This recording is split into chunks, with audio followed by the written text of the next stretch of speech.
Would you be the jerk for not wanting to go with your wife and kid to celebrate New Year's? We'll get into that in a bit, but first, am I the jerk for expecting not to have to pay for Thanksgiving groceries?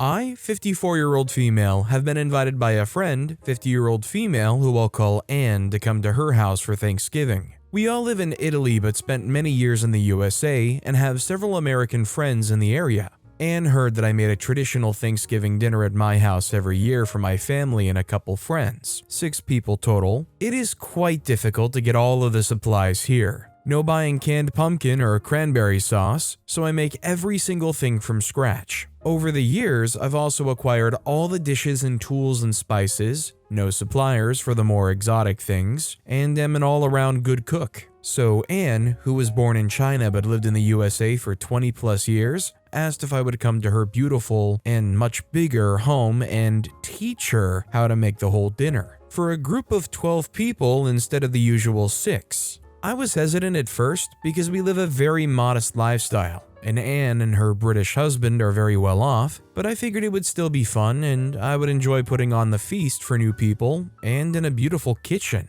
After I agreed, the problems began. First, Anne wanted to have the dinner on a day that isn't Thanksgiving to make it more convenient. I decided it wasn't all that important since we live in Italy, so it's scheduled for the Sunday prior to the actual day. Then when we were planning to meet to go shopping for all the ingredients, she asked if I could do all of the shopping and she would reimburse me for her half. I asked what she meant and she said that I would be paying for half of everything. So not only would I be doing all the shopping, all the planning, all the cooking, and teaching her as well, but now I'm expected to pay for the food? I told her I could not do this. We really don't have the budget. So now she's trying to alter the menu she agreed to. Turkey and fixings, candied yams, roasted veggies, an appetizer and pie. Really a modest dinner by American standards. She then made a comment that her friends don't eat like pigs. She then went to another guest with my recipes and asked her to prepare my pumpkin pie so she didn't have to buy the ingredients. Bear in mind, Anne and her husband are very wealthy. I would estimate the whole dinner for 12 might cost 200 euros for the ingredients, and my labor Anne gets for free. She thinks I'm being stubborn and ungenerous, i.e. a jerk. My family thinks Anne's taking advantage of my kindness, and her miserly ways are ridiculous, since she would spend double that amount for lunch out on a whim. So, am I the jerk for refusing to contribute to the meal or be bullied into this nonsense? My family wants me to just bow out and tell her I'm not comfortable with her attitude. I'm tempted because this feels toxic and manipulative. I just feel like any rational person who would be faced with the prospect of doing the shopping, the planning, the cooking, and teaching and being told, by the way, can you pay for half of it, would normally be like, this ain't worth it. Like, I could imagine doing it if it was for like your adult child or, family. But I think it goes without saying that OP's not the jerk and what's being asked of them is just way too much. Ravioli Rex commented, not the jerk. Sounds like she just wants you to pay and make the meal for her and her friends. She is most definitely taking advantage of your kindness and probably just wants you to cook for her. I wouldn't make the meal or pay for it if I were you. Also, hi, I'm Steven, and if you guys enjoy getting to decide whether or not all of these people are jerks, why not hit those like and subscribe buttons down below? That said, our next story is, am I the jerk for telling my BF's aunt I could call the cops on her after she stole my Coachella ticket? I've been with my boyfriend for 6 years and have known his aunt throughout those years. We were actually pretty close. She now lives with his parents because she cheated on her husband. The new boyfriend now lives there too. We moved to an apartment but still get our items shipped to our parents since our place is sketchy. I had bought Coachella tickets and it was sent to his house. Well, 2 weeks before Coachella, the person I was going to Coachella with got COVID, and so we decided to sell our tickets. Only problem is, my ticket never came. We kept asking everyone who lived at the house for weeks if they had seen the package, to which they said no. We searched the living room and kitchen, but nothing came up. A month prior to this, his aunt had told his mom that she was selling Coachella tickets that her boyfriend had gotten from his niece. It never crossed my mind that this ticket was mine. I was starting to get stressed because the ticket was $600 and I was about to have to drive to the venue to pick up my ticket and go to the concert alone. The day before Coachella, my boyfriend's aunt confesses to her crime. Her boyfriend had stolen my ticket and had been trying to sell it off. His aunt tried to say she had no idea it was my ticket because the package had no name. This is a lie. Once I hear about it, I immediately start shaking and sobbing, feeling betrayed and that we stressed out over nothing. Since they probably already sold the ticket, I couldn't even go to Coachella. My boyfriend called his mom to tell her how freaked up this is, and his parents agree. She never apologizes, just kept up her lies and excuses. I was so fed up that I said, "You know it's illegal to steal other people's mail. I could go to the police about this." This upset his aunt and I felt bad about this. My boyfriend said the right thing to do is for my aunt to send us the $600. We haven't talked about this incident since with them, but I know they talk crap about me to their whole family because that's what they do. When I go to his family parties, I just stay quiet and act friendly. I'm an extremely sensitive person, and the thing that hurt the most about this situation is that someone close to me could lie and betray me like that after seeing how stressed me and her nephew was. I feel like the jerk because I've created a rift between him and his ex-favorite aunt. I still feel guilty. Did I overreact? Did I mess up his relationship with his family? I really don't even understand how OP even has to feel the need to ask if they're the jerk in this situation. OP is so clearly not the jerk. They had a $600 ticket stolen from them, got confessed to the day before the event that they even got it stolen, and somehow OP's like, "Am I the jerk here?" Absolutely not. Fujomomo commented,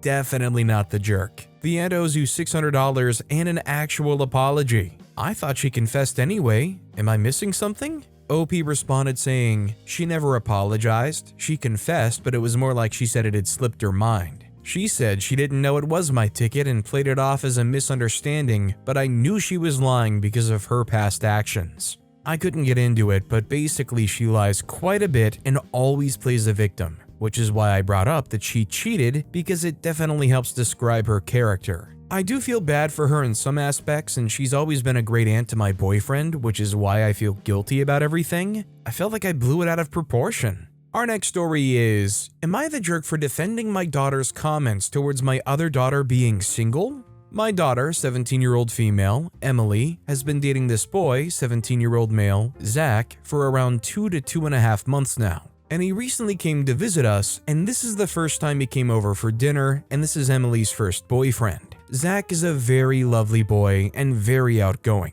When he came in and saw me, he says, "Emily, I didn't know you have 2 sisters." I laughed, as even though it's cliche, I know he's trying to be nice. The entire time at dinner, he was very polite, but he's also a very outgoing kid. He would say stuff such as, "What a lovely dinner, this food is great, your backyard is beautiful, etc, etc. So while you could say he was trying to be overly polite, he was still a very sweet and kind kid. Emily is a more shy and reserved person, so I felt they were really great for each other. Emily's also very sweet and positive. Another thing they have in common that I appreciated, my husband also hit it off with him, and they were engaging in sports banter and eventually came to trash talking some football team owner. My older daughter, Amy, 19, however, kept grilling the poor guy, asking if he would pay for dates, to which he said yeah, and then she asks how he has money, and he said his job. Then she started talking about making time for Emily in between school, friends, and a job. Then it came on to how they would get to dates, and she started asking him about his license. She then started to ask about protecting her, making comments on his stature.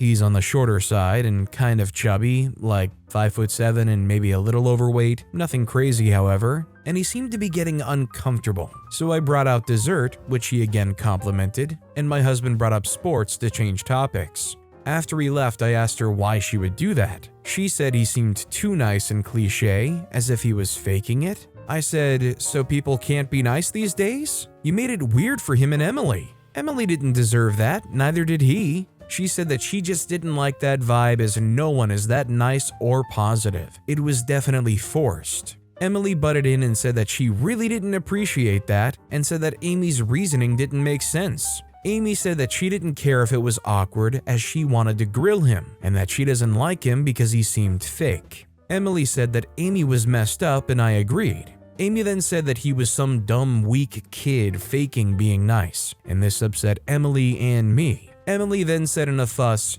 "You only say that because you're single and no one will date you." She's been slightly sensitive about this as she hasn't been in a committed relationship yet. This upset Amy, and Amy asked why I didn't say anything or stop her from going to her room. I said that she just insulted her boyfriend and that she deserved it. She told me I should punish her and was being a bad parent, and now Amy isn't talking to me. And I feel that maybe a personal insult like that was too far. I don't think OP's the jerk. I don't think Emily was out of line here. Amy is 19 years old and they should have the wherewithal to understand why people reacted the way they did with the way Amy was acting. It's one thing to have some kind of feeling or hunch about somebody saying, oh, this person doesn't feel all that genuine. It's another just to be grilling them on the first time they're even meeting the family and just being a jerk. Square Minimum 6042 commented, Amy was way out of line. That poor boy was a guest in your house and you should have cut her off and not allowed her to treat him so poorly. I get that he was over the top with the compliments, but he's a kid and was nervous. Amy was the jerk, but you really should have stopped her. Daze Chong commented, I feel like OP is the jerk. Not because she didn't defend Amy, but the fact that she allowed her guest to feel uncomfortable. Why didn't she stop Amy from interrogations? Also, why didn't she stop Amy from grinding on her sister like that, enough that the sister has to say a remark that obviously hurt her sister? Why don't OP just step in and say, look, stop being rude, Amy, and let's enjoy the evening and we don't need to interrogate our guest here. Our next story is, am I the jerk for being ungrateful and not eating the brownies my girlfriend made for me? Yesterday, my girlfriend surprised me with some homemade brownies. She baked them specifically for me. She was so thoughtful and used all vegan ingredients. It made me feel both so valued and cared for, but also stressed because I knew I wouldn't like them, because I cannot handle the chewy texture of them, but she didn't know that. So I took her word for it, but that part is actually a little bit complicated. Check the edit. I love the chocolate flavor, so she must have thought I would like brownies too. I thanked her and then told her I'm really not good with chewy textures. She insisted that I take a bite, so I did. I could barely swallow it. I smiled and hid my disgust the best I could because I knew she would be offended. I must suck at faking my reaction, because she immediately asked me, does it really taste that horrible? I said, no, it's not about that, I just can't handle the chewy textures. I told her it has nothing to do with the taste or her baking and to not take it personal. Unfortunately, she did. She told me I'm ungrateful and I could just take a few bites and tell her I'll save the rest for later like a normal person. I apologized and said I don't think I'll be able to take more bites. That really upset her. She said, fine, I'll freaking throw them away then and throw them in the garbage. She was so upset the whole time and decided to not stay over, so I gave her a ride. She was upset during the ride too and slammed the door when she was leaving. I don't know how to feel about this. Am I the jerk? ETA, I actually remember telling her about it once, but she must have forgot because she said she didn't know, or maybe I misremember. Probably the latter. Because after I told her I'm not good with the chewy textures, I asked her, I actually told you this once, don't you remember? And she acted like she was hearing this for the first time ever and swore I never told her about it. So I gotta admit, in all of my many indulgences in food, I don't recall ever having an experience going, ugh, I do not like that texture. But I have heard plenty of other people say multiple things about how some texture of something just makes it a complete no-go. For example, I remember a friend back in high school saying that they couldn't eat raspberries because the texture and the fact that they were hairy was too much for them. It's a very real and understandable thing, and her reaction is so childish and off-putting. There's no way OP's the jerk here, and in that moment when they take the bite and they say, I'm sorry, the taste is good, it's just the texture I cannot stand, there's no excuse for the girlfriend acting like it's just ruined her entire day. Dole Assistance 1910 commented,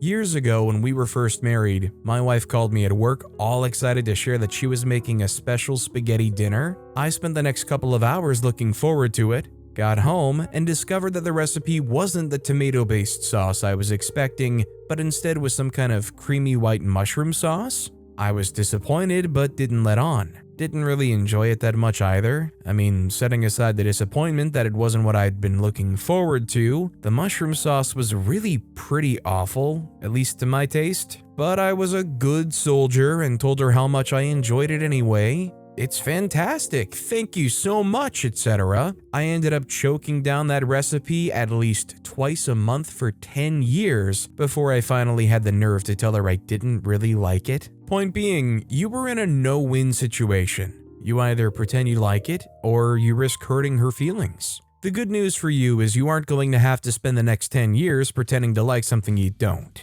So, not the jerk, but the two of you need to learn to communicate better. For you, don't be afraid to be honest. For her, never take offense at honesty. Check Intelligent 7828 commented, "It sucks that people are stuck pretending you like things that you don't. That was one of my biggest fears.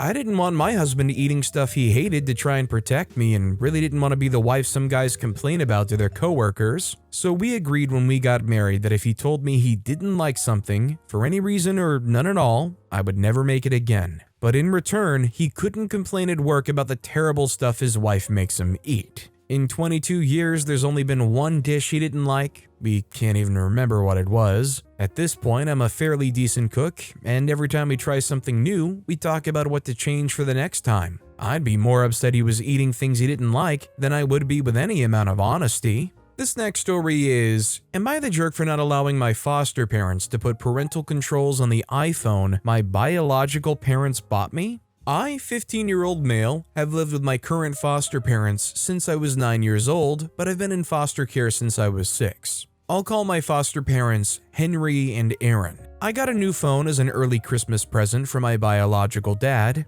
It's an iPhone 16 Pro Max, which is the phone I wanted, so I'm very happy about it. My previous phone was an iPhone 11 and it was bought by Henry and Aaron. On my old phone, Henry and Aaron had set up loads of parental controls on it, so I couldn't download any apps without them approving it, I couldn't turn off share my location, I couldn't change my passcode. It would lock everything except their contacts at 8 p.m. every night until after school. And they had a time limit on YouTube, so I could only watch it for 30 minutes within the time where my phone was unlocked anyway, and I could only go on websites that they approved of. Like, there was a list that I could go on, and I couldn't go on anything that they didn't manually add to that list. These all really annoyed me, but whenever I asked them to be turned off, they told me that they bought the phone, and so these were the rules. Now, I was given my new phone by my dad on Monday, and I haven't used it yet because they're telling me that I have to let them put the same restrictions on the new phone as they did my old phone.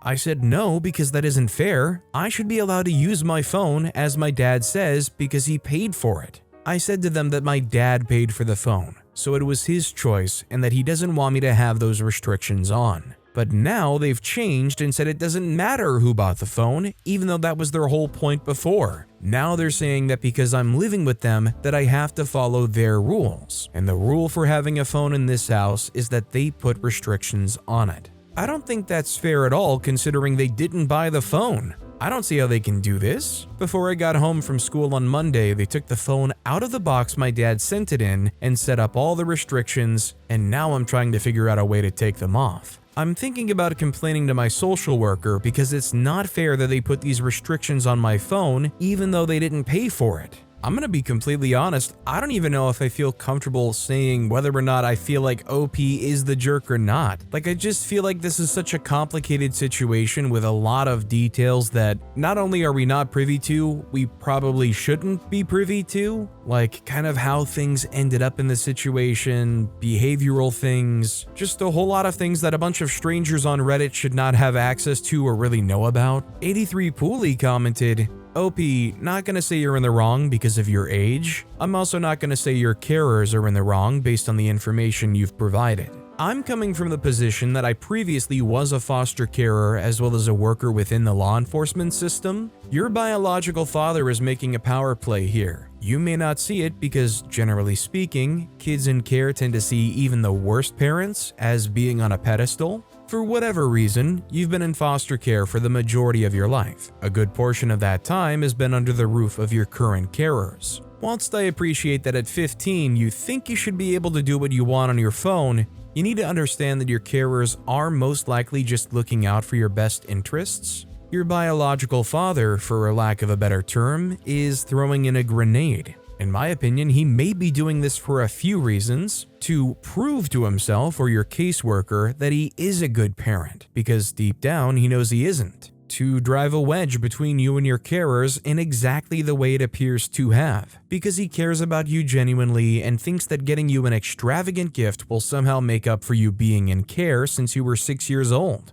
Honestly, it could be a mixture of the above. Regardless though, he should have discussed such a gift with your caseworker and carers, if there is contact between him and them, to make sure it was okay and so that he could discuss the rules surrounding usage of the phone with you. If you legitimately think that your carers are not doing what's in your best interests, then you should speak to your caseworker. Let them be the mediator, as they basically are in charge. There are possibly also things occurring in the background that you're unaware of. For example, the court or department in your jurisdiction that deals with children in care may want contact with your birth parents to only occur when they're aware of it. Your carers could simply be following rules that a court or your caseworker has outlined to them. If you think that they are on some level being reasonable because they care for you, then perhaps sit with them and discuss how at age 15 you should have more freedom. This could look like them having the parental controls but with less restrictions on it. Or it could be without the parental controls but with your carers able to look at your phone, messages, or photos when they feel there's a need and without notice. i.e., they know the unlock code to the phone. At the end of the day, it's about trust. Show them that you can be trusted with more freedom, then they'll likely be more willing to become more lenient as you get older. Try to make sure that regardless of how the conversation goes with your carers, that you keep your cool. Good luck. Our next story is, am I the jerk for not allowing someone to use a nickname I hate? Backstory: when I, 34-year-old female, was a child, my parents started using a nickname variant for me. Lissy versus Alyssa. I've been expressing open distaste for this since I was 15, but I let my family continue using it for a while because they're family, until about 5 years ago when I started actively and consistently correcting them. I deeply despise this nickname as it feels patronizing as an adult, and they all know that. Cut to last night. I went over to my parents, 62-year-old male and female's house, to have dinner with them, and my brother Toby, 32-year-old male, for my birthday. Yesterday was a tough mental health day for me, and I said as much when I got there. We started discussing plans for Christmas, as my parents will be traveling to visit other family. As we're finishing up dinner and discussing possible alternatives, my mother starts, "Toby, you and Lissy can," and I interject with, "Alyssa." It's at this point my mother slams her hand on the table and says, "You know what, freak Christmas," and storms off to her room. My father finishes clearing the table, and I very calmly say to Toby that I've been complaining about this for years, and I'm done being polite about it. He tells me he doesn't want to get involved. I spend the next few hours watching TV with my dad as my mom stays in her room. She doesn't even come out for birthday cake. When I go to leave, my dad tries to insist I go talk to her. I tell him the same thing I told my brother and pointed out that you wouldn't dead name a trans person or use the wrong pronouns for Toby's non-binary partner. This isn't okay either, and I'm allowed to be upset. He starts in on me about how I need to cut her some slack because I don't understand how much pain she's in all the time. She has autoimmune/chronic pain, or how tired she is because she's not sleeping. I also have chronic pain and insomnia, and said as much, and pointed out that if any one of her children behaved the same way, it wouldn't be okay. He continues to insist that I should go talk to her, implying that I'm in the wrong because my correction sounded snotty. I said flat out that we would talk eventually, but I just wanted some space to process my feelings before talking. That's how I've always been. So she slipped. When's the last time that she slipped? This past Sunday, and I said nothing about it. She corrects herself with other people and corrects them. Yes, but she never corrects herself in front of me, and that hurts me. He tells me to do whatever the freak I want. Through this, Toby has re-entered the conversation. Just before I walk out, he says, "Alyssa, stop looking for reasons to hate Mom." I've never felt white-hot rage flare through me like that, but I held back from cursing him out and just left. So am I the jerk for holding a boundary and wanting to cool off before talking to my mother about this? OP's definitely not the jerk. I remember back when I was a young kid, my parents would always give me this nickname that I hated. And time again, I would say to them, "I don't want to be called that nickname, stop calling me that nickname." And they would think it's so funny and so cute and laugh it off. And even today, I recognize it's completely harmless, and at some point they did stop. but you feel so disrespected about who you are as a person when they just keep calling you this thing that you don't want to be called. It's not who you are. I don't think Gopi's the jerk at all. Wasteworker6122 commented, I don't see how chronic pain makes it more difficult to pronounce your name correctly. Your name. Perfectly reasonable to expect everyone to use it. Your correction was very low-key. Like you, I had a childhood name, which thankfully I didn't have much trouble shedding as an adult. Definitely not the jerk. Our next story is, am I the jerk for refusing to go with my wife and kids to her brother's farm for New Year's? Am I the jerk for refusing to go with my wife, I'll call her Chris, and kids to her brother's farm? Prior to 2020, we, whole family, loved going to the farm and helping out. In 2020, I had major heart surgery. Since then, my health has declined, now have heart issues and COPD. Initially, after my health declined, I still enjoyed going and helped out where I could. The last couple times we've gone, they've asked I not participate in any activities and to stay inside. I would spend the majority of the weekend by myself. When I asked if I could help with something or what was going on, I was told that I was always in the way, too slow to do anything. I 100% respect the fact that it is their property and their rules, and I in no way try to influence that. However, I felt very isolated and emotionally drained as I felt like a burden, a failure, that I wasn't good enough. I brought up to Chris how I felt when we got home, and she brushed me off. Earlier this year, Chris was supposed to go by herself to the farm to help, but I was in the hospital, so she stayed home to watch the kids. Originally, we were going to host Christmas. Wife's family gets together over New Year's to celebrate Christmas as a family group. However, after Chris, her brother, I'll call him Paul, and their sister had a chat, they decided to switch New Year's to the farm. I understand why they're doing this, and I support it. I talked to Chris and explained that I would not be accompanying them. I told Chris I would help get everything ready, and if she needed the utility trailer, I'd get it hooked up and ready to go, but that for my own mental health, I thought it would be best if I just stayed home since I wouldn't be included in anything anyways. I went on to explain I wasn't trying to influence Paul on how he ran his farm. She retorted with the fact that being in the barn or running around outside with the kids or being near a campfire could be dangerous for me. I explained that it was sitting catching pneumonia or another respiratory virus was what was dangerous from someone else. She accused me of having FOMO. Am I the jerk for setting boundaries? Suggestions welcome. I don't think this is a fear of missing out. I think this is a realization that you will be missing out. This isn't a fear. You know what limited experience you would be accepting if you went there. Like, what does it actually do for everybody to have OP physically there sitting off to the side in some room while everybody else is out doing everything the whole time? It just makes everybody else feel better and more warm and fuzzy that OP's closer in proximity while they leave him out of everything? Julesque commented, not the jerk. I'm so sorry that you need to deal with this health issue and family who do not get it. For years, I did disability law and got to see how well or poorly family deal with serious health issues. When they reacted poorly, it's mostly ignorance and a very short-sighted concept. Those around them will always be hale and hearty, so they'll just ignore anyone who isn't because they're useless, which isn't true, kind, or realistic, as they'll find out when they get ill or hurt. I'm afraid your wife will just brush it under the rug by claiming you're just not up to it. So I would group text her and her family, I want to be clear why I won't join you at the farm for New Year's or for the foreseeable future. It's true, heart surgery is serious, but it went well. People with heart issues and COPD are encouraged to be as active as possible. So at home, I help in the yard, hitch up the trailer, take care of the kids, and so on. I do have to be careful of some things, but I'm capable of avoiding dust, smoke, etc. It's not healthy for me to sit inside alone or not be allowed to assist because it makes me feel completely disabled, which I'm not. It's also lonely and I feel disconnected from everyone, so I'll celebrate with friends and let you enjoy yourselves. Happy holidays! But with that being said, that's all the time we have for today. Now, if you want to hear another absolutely crazy Am I the Jerk Here story, check out that video on the left. Or if you missed my latest video, check out that video on the right. That said, I'll see you all next time with some more stories.